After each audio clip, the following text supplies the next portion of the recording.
Hi, everyone. Welcome to Confidently Be You. My name is Jennifer Shlomovich, and today I'm going to discuss feeling confident in your body with my special guest, Michelle Rosko. Michelle is a health and fitness coach who helps her clients reach their fitness goals in a holistic, sustainable, and compassionate way. She went from a perfectionist with an eating disorder to a joyful fitness coach with a passion to help others live the healthy and happy lives they desire and deserve. Michelle, welcome. Thank you, Jennifer. So before we get started, first question I ask all my guests is what inspired you to do what you do? All right. So, like my intro explained, I had an eating disorder when Mhm. I was a teenager. I grew up as a pretty active kid. I loved sports, didn't really think of my body too much. Then I hit puberty and I got a superfoods book for my 16th birthday. I remember it clearly, and I was so excited to learn about nutrition and food. But what started as an interest kind of really became an obsession, and without me realizing it, I had major disordered eating patterns, and I was obsessed with counting calories in my body and exercise, and it took over my life for several years until I was officially diagnosed.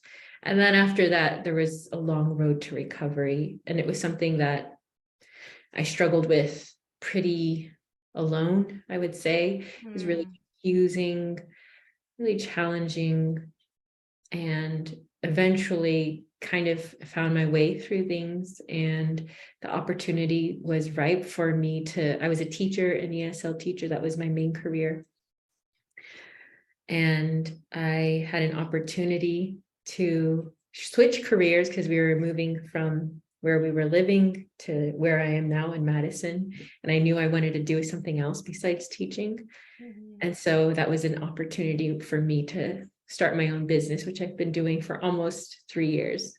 Wow, congratulations. Yeah, thank you. Thanks for sharing that. It's very inspirational when we can take something that was a painful point in our lives and turn that around and then take those lessons that we learn from that and share that with other people who are going through the same struggles. Yeah, it's more than just a job. It's a passion of mine. It feels like a purpose. Yeah, yeah, that sounds like a really great mission. I've had my own struggles with food, with emotional eating, that having a challenging childhood from being bullied and just stressful things happening in my family, food was that comfort. And so I've always had this like love-hate relationship with food where I would just like binge to make myself feel better and not feel my feelings. Yeah. And then and then be mad at myself and hate myself for going through that. Mhm. And eventually uh after I had my son seven almost over 17 years ago, like I was the heaviest that I'd ever been. I was over 200 pounds, and I found a way to like lose that was like healthy. Like I've tried fad diets and none of those worked. It was just gradual healthy lifestyle changes where I would started with just changing like one meal at a time gradually and trying to find activities that I enjoy doing. When my son was smaller, I used to like put him in a stroller, do a lot of walking. I'm in Brooklyn, so there's a lot of opportunities to like walk around in New York City everywhere. So instead of taking the train, I would either walk someplace or get off earlier and make it a 30-minute walk instead of getting right off at the stop. Mhm. And before I knew it, I had lost that weight, and uh and it just happened before without like it just kind of happened gradually and without stressing over it. But this topic that we're going to talk about is, feeling confident in your body is one that really hits home for me from that experience. And recently I've gone through a stressful time with my dad. My dad recently passed away back in Mhm. November, Mm. and that was just everything. He was in the hospital for a few weeks, and all of that triggered that like emotional eating stuff for me, where I'm like, oh my God, I'm feeling all this stuff. I don't know how to deal. And I've started to slide back into those old habits. And so I've really trying to work on that again and getting back on track with my eating and not using it uh, as a stress reliever. So that's been my experience Thank with you for sharing that. food and body stuff. Yeah, all of that is so common. Even it looks different, but it's kind of the same root, right? And it's not about the food necessarily, it's just something that we use. Right, in a different way. Mm-hmm. Yeah. So, what have been your struggles with feeling confident in your body? Um, well, was when I was a teenager in early 20s, I never felt like my body was enough. It always felt like there was something wrong. And no matter how small I got or how much weight I lost or, how much exercise, whatever, how clean I was eating, whatever it was never enough. Um, and that's an endless cycle, right? Because it's never enough. If you're Right. believing that no matter what you're doing, it's nothing is gonna make that change, which is sad. So I think during that period of my life, it was I just couldn't accept it. I would, criticize every flaw that I saw in the mirror. Uh, and I was just obsessed with, yeah, I was obsessed. So it's like it's serious mental health issue. So it's not, but we all experienced that to some degree, I think. Hmm. Just, I was more in the extreme side. And then after that, my body changed and it was hard to kind of break my rules and let go of what I used as comfort for so long. Hmm. And I wouldn't say drastically my body has changed, but I think the biggest thing is just accepting it as it is. Another aspect for me with confidence is I grew up in a really religious household, pretty extreme. So from like 10 years old on, 11 years old on, we only wore dresses and skirts, and um, I was always more of a tomboy and that wasn't my style. So even like something as simple as figuring out what I like to wear, what kind of clothes I like in my Hmm. 20s, and dressing in a way that made me feel good and expressed how I felt. That was another way that I struggle with confidence. But once I kind of tapped into that, but yeah, really listening to those negative voices, I would say like that confidence. And now I'm not in that place so much. Of course, I'm not perfect, but it's nothing compared to what it was before. But just yeah, those thoughts that you have, those negative voices that you have. Yeah, that not good enough voice seems to impact us in so many ways, whether it's with our Oh, bodies or our jobs or just everything, relationships. When we don't feel like we're enough, it it's a very painful and lonely space to yeah. to be in, and especially when you're dealing with something like an eating disorder or some other type of mental stress, it can be really heavy and painful. And what helped you turn that around? Mm, I think, and I can't say it was just one moment, Hmm. but I think it was like a series of aha moments or like light coming through where I just realized I had to, and it sounds so trite, but just accept my body as it is. I realized that maybe I don't like everything about it, and maybe it's not perfect according to my standards, but it is what it is, and that's enough. And like learning to appreciate it, like appreciating not just what it looks like, but what it does for me. That really Hmm. helped. Another thing that really helped is learning how to take care of it, like learning the science and information behind nutrition and exercise, and kind of understanding how it all works, because sometimes it's so mysterious and confusing, and taking off that lid and looking inside can really help make sense of things and feel like more empowered and more confident. And Mhm. then I would say from that information and from that acceptance, building routines around taking care of myself, like, working out regularly and, generally eating well and taking care of my body, that breeds more confidence because you're kind of reinforcing that belief that you matter and you're worth taking care of. Absolutely. Confidence is a muscle that we build. Yeah, And and and I think there's this misconception with confidence that I help my clients work through, where it's not that you're not afraid, it's not like you don't feel insecure.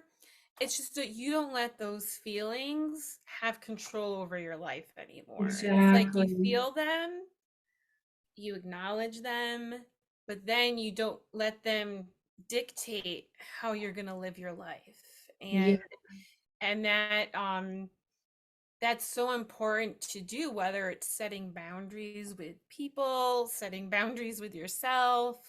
Um and it's a muscle we build. So every time you do that action, that's going to support where you want to be in your life, that's going to help build that confidence. That's how you get more confident, is, and it's yeah, scary at first. you're so right. But yeah, but once you, oops, I dropped my notebook.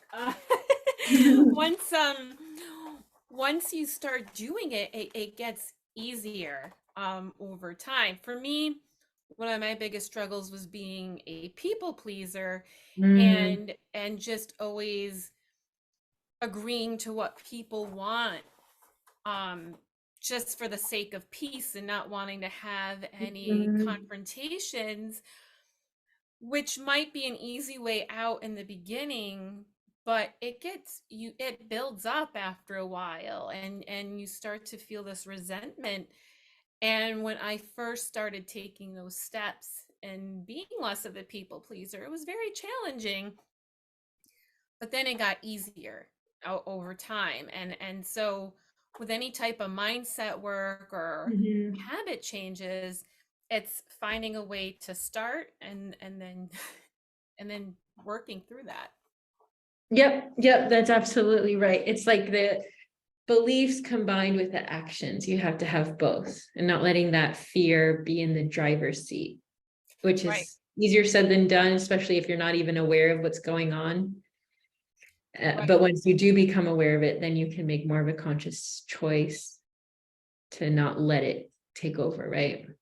Absolutely. And that's why support is so important, whether it's hiring a coach or finding some other type of support that you need when you're making that change. Because Yes. when you're making changes to going to a different lifestyle or showing up differently, it's so important to have that support from a coach or Yeah. another type of mental health professional, because it's overwhelming when you do these things alone. Yes, it And is. It really is. yeah, and so anyone who's watching, who's struggling with an eating disorder right now, what are some tips that you would like to share with them in changing that? With an eating disorder specifically, Or just, yeah, just I could start with that. Yeah, I could definitely start with that. Good question, because I mean, I've been there and I've come out of it. So yeah, I could share that. okay. And then maybe we could do more general questions for just people who are looking to improve their health. Okay, sure. Yeah, sure. Okay. Yeah. So what are some tips that you could share to helping people with that? With someone with an eating disorder, it's statistically, especially the restrictive kind, but all of them are really common, Hmm. especially binge eating disorders. One is the most common eating disorder, if I can recall correctly. But it's also, especially anorexia, which I was diagnosed with, is the most fatal mental health issue. Hmm. More deaths are caused by that than any other mental health issue. So it's really serious and sad that it's so strong, and there's so many different studies out there that try to understand where it comes from and why certain people have it and they don't. And there's lots of misconceptions around it too. I Mhm. think a lot of the times when we think of disordered eating, we imagine a certain stereotype, like maybe especially the restricted kind, someone who's very frail and thin and white, and like that high school image of like a middle class or Like the upper TV class. shows that like typical in a TV show. Yeah, exactly. And that may be true, and it's no less destructive for anyone, but it can we can't ever tell what someone is going through just by looking at their bodies. And I think that's important to remember. But for the person who might be struggling, I would say, I mean, it's the hardest thing to do, absolutely the hardest thing to do. But if I, I think you have to, somewhere in your mind, you have to think, if I keep going down this path, where will it take me? And do I want that? And if I do, or why do I want that? And really the best thing you can do is get help. That's the best thing you can do, is get professional help from someone who knows what they're doing, someone who's kind and can help you navigate those things. And I know that the recovery process is difficult and there are different success rates for people when it's really extreme. But that's the advice I would give for someone who is struggling with that, is to get professional help for sure. Yeah, that's yeah, thanks for sharing that. And I'm sure there, if someone did a Google search, there's probably like a lot of online Yeah. resources. Yeah. And if people are interested, I do know some people as well. I know that for me, one of the biggest, probably the biggest factors that made me change were concerned loved ones in my life who helped Mhm. me kind of see that it wasn't okay, who really had compassion for me. Like my sisters, they would be really frustrated with me sometimes because of, they could see how much it was taking over my life. But their compassion kind of took me out of that for even just a second, where I could see, oh, there's something not right here. Even though that took over my mind, 99% of the time, there was like that 1% where I saw, oh, maybe this is a problem. Maybe this isn't right. Yeah. So I'm grateful for them. That's great that you had your family there Yeah. who were able to support you and show up for you when you needed them during that time. Yeah. Thanks for sharing all of that. It's hopefully helpful for anyone who's watching, so I appreciate you sharing Yeah. all of that on here. And now to like shift over in a general sense, what tips can you share to help others feel confident with their bodies? Yeah. I know that there's a lot of ideas out there where sometimes it's the one extreme of, you have to look a certain way in the gym, or you have to have a certain physique, or um, be really, really fit to feel confident. And then there's the other side where it's kind of like, um, it doesn't really matter at all how you look, just own your body, and you don't even have to try, you're okay. So there's kind of like extremes out there. There's some extreme ideas. I think the truth is somewhere in the middle.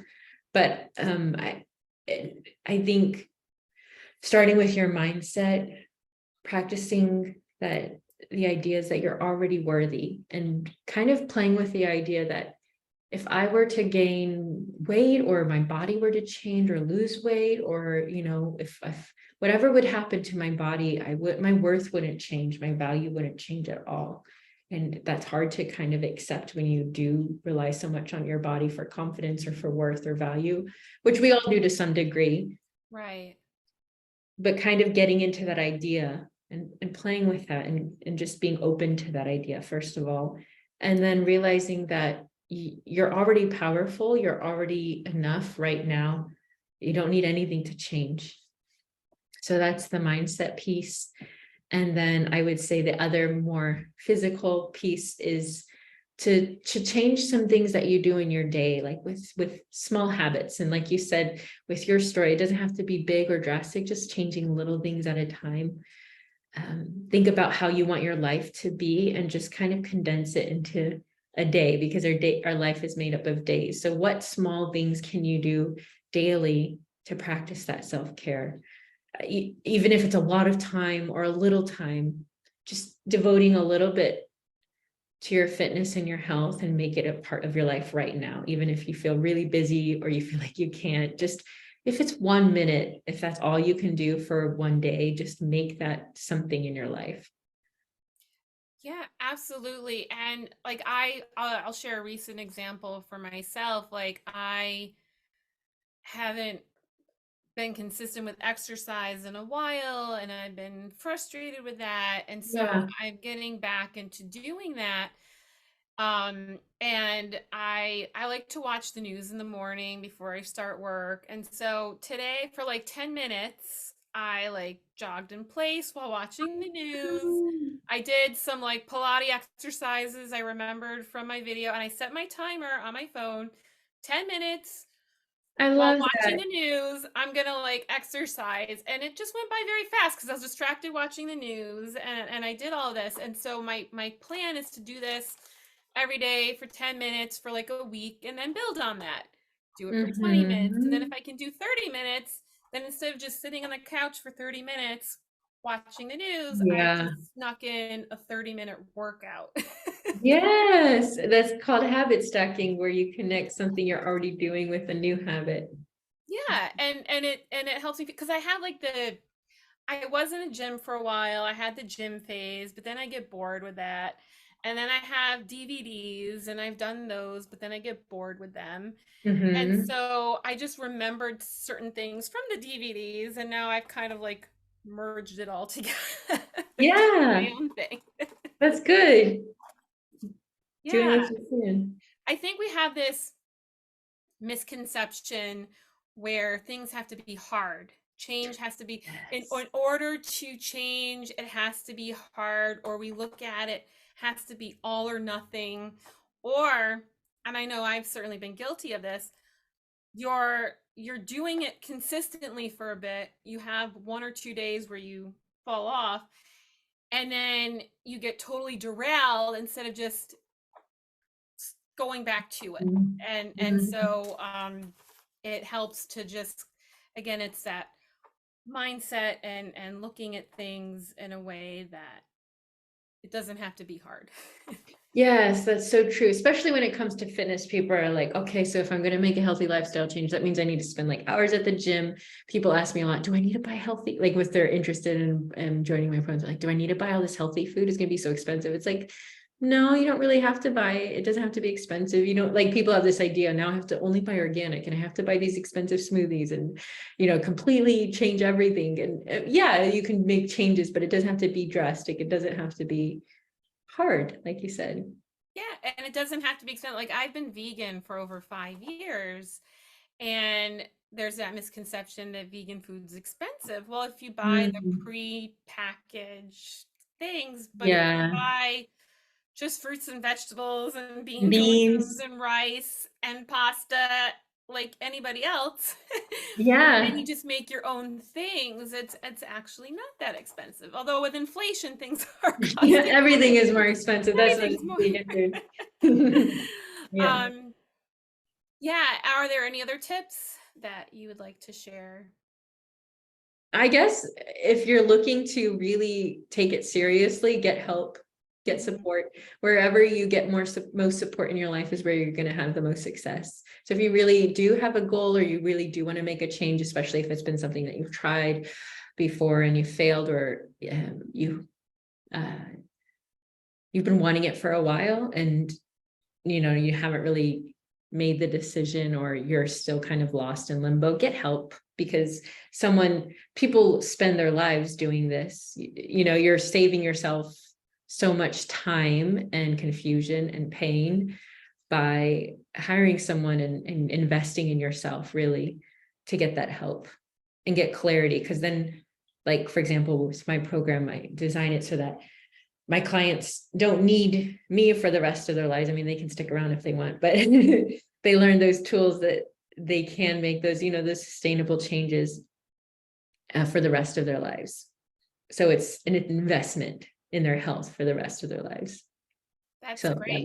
that's So they work with you and they're investing in tools mhm. and teachings and that Yes, mindset support that's going to then help carry them through it's sustainable change, which yes, coaching is very, very helpful yeah. with. And therapy is important too. And Mhm. you can work with a coach and also work with a therapist. That's the best combo. It's the best I've had that combo for myself when dealing with things, and what I have found is there are things that would come up in a coaching session that wouldn't come up in a therapy session because coaching Mm, peels different layers, and yes. then it would bring up something that I then needed to address in therapy. And sure, it can be uncomfortable, but there's so much healing when you have that support, like you were saying, that investment in yourself. Because then when you have that and you make those changes and you get through the other side of all of that, then you have this new life that you've created for yourself and that you can Mhm. continue to build on from there. Yeah. Yeah. And I would say that the most valuable thing about coaching, so, if you really wanted to piece things together and kind of do your own research online and spend hours, watching videos or looking up articles, you could piece together some things. But the benefit of the program is that it's all laid out for you in a way that is systematic so Mm-hmm. that you don't have to do all that searching and second guessing. But I would say the biggest transformation is not just the information, but the interaction that I have with my clients, that they have with me, where they're learning as they go. And I think we want to be at a certain place and kind of have it figured out before we make a decision, like people wanting to get in shape before they go to the gym, that kind of idea.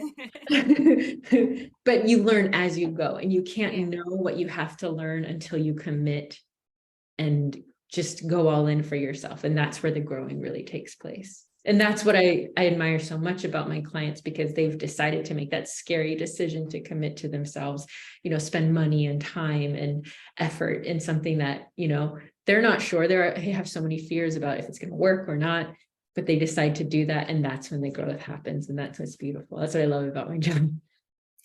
Yeah, it's great when you can help people through that, and you yourself have gone through the process of help, and so you know what it's like as someone walking through all of that change and Yes. discomfort, so you're able to really help them in a specialized way because you've been through it yourself. Yes. Yes. That's so true. And that's why I do what I do. I really love it. I really like helping my clients. That's great. Yeah. um are there any other tips that you wanted to share before we wrap up? Specific tips. No, I think we covered the basics. I do have a free master class that I Oh, made nice. at the end of last week. I held it actually, and it's all about the most effective way to reach your fitness goals in 2023. So kind of what I shared, but on a lot more detail and a lot more logical progression. And it's one of the best things that I think you can watch if you're looking to accomplish a goal or make healthy lifestyle changes in the new year. And it's free. So all you have to do is go to the link and register, and then you get the replay. Oh, that's great. I will definitely include the link in the notes below this video. Mm-hmm. Um, yeah, and one other support that I'd like to offer is meetup.com is great for finding like groups, like especially if you're a busy mom and you want to connect with other busy moms who meet Mm-hmm. up in parks, go for walks and things like that. That's another great Yeah. resource to find other people, or just walking groups in general. Doesn't have to be mom groups, but Yeah. there's a lot of like walking groups and other types of activities um that people can do that doesn't necessarily have to be like the standard workout stuff. Yeah, gym workout, something that makes you get out of the house and be active and social as well. Yeah, walking is one of the best exercises you can do. And if you get nature, if you walk out in nature, it's even better because it's so good for your mental health and your calmness and clarity. Absolutely. Absolutely. Well, this has been great. I appreciate everything that you've been sharing on here today.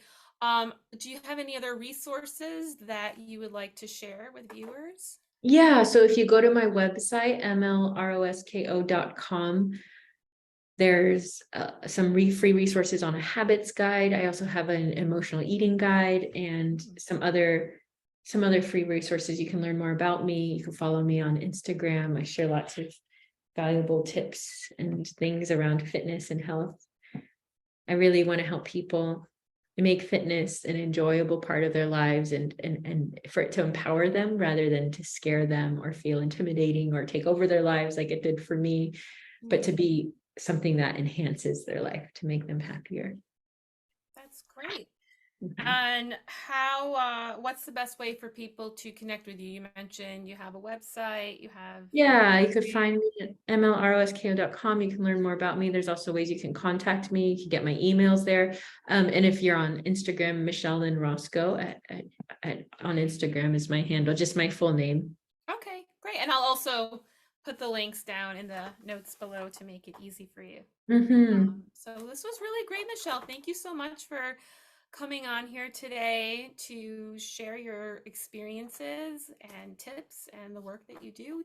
You're doing really great work. It's very important. Thank you so much. I really enjoyed this. Thank you for inviting me onto your show. I love it. Thanks. All right. Well, thank you everyone for watching. And thanks again, Michelle. And I will see you all soon. Bye. Goodbye.